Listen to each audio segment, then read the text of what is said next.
My name's Alex Harvey, co-founder at RiVR, and we created these virtual reality scenarios that you're looking at today. To make it as realistic as possible, we have to use photogrammetry, which is a different way of creating 3D assets. When we do photogrammetry, it is literally copying the real world. Instead of making a 3D object from scratch using software, we are using photos to take thousands of photos of an object, person or place and render that into a 3D model that can be put straight into virtual reality. And that, coupled with light and smoke and fire, looks very believable as a virtual environment, which has always been the problem with VR. For me, I mean, it's so impressive, it's so incredible to look at. For you, that sense of achievement, I mean, how far you've come in terms of creating these scenarios, I mean, how does that make you feel?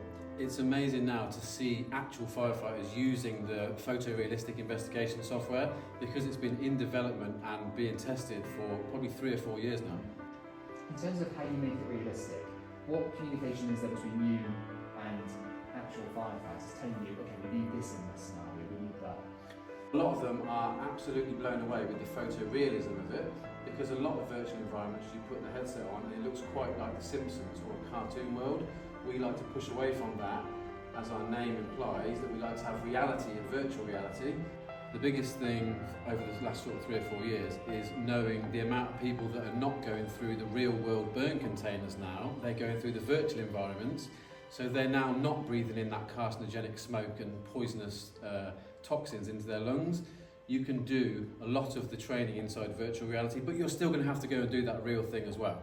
One of my favourite scenarios is an office scenario, which we often put people through, and because one of the main roles of a fire investigator is to find out if the causation of the fire was arson or not arson. In our scenes, we have a sniffer dog coming in and checking each scene to make sure there's any accelerant, petrol used in the starting of that fire.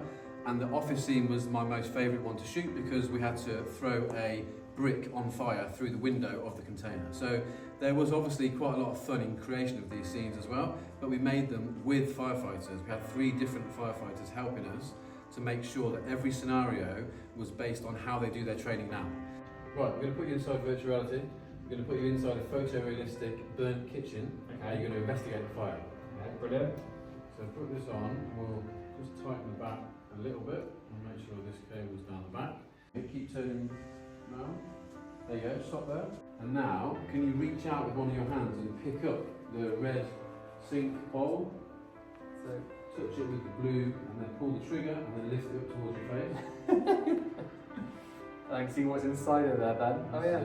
Now with your other hand, let's pick up the torch. So above your head, look above your head, second from the left, there's a torch. Oh yeah. You grab trigger, let it highlight it first. Touch it with the blue ball. Oh yeah. Pull the trigger. And yeah. point that into the bowl. Now we can look in a lot more detail and see inside that bowl if there's anything of evidential value. That's it, just took a photo. Oh, yeah. So now you can take limited photos. The memory card's never going to fill up inside this environment. You just take as many as you like.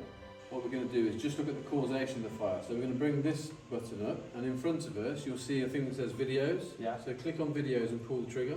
So now we'll click burn. And this is what we can't do in the real world. We can't replay the scene over and over again. Yeah. So what we're doing here is saving £5,000 every time we replay this scene. And that's what they do here. They have real world burn containers that they can go and do out on site. But we say to them, let's cut down the repetitions and do some virtual environments. Let's bridge the gap from the classroom to the real world.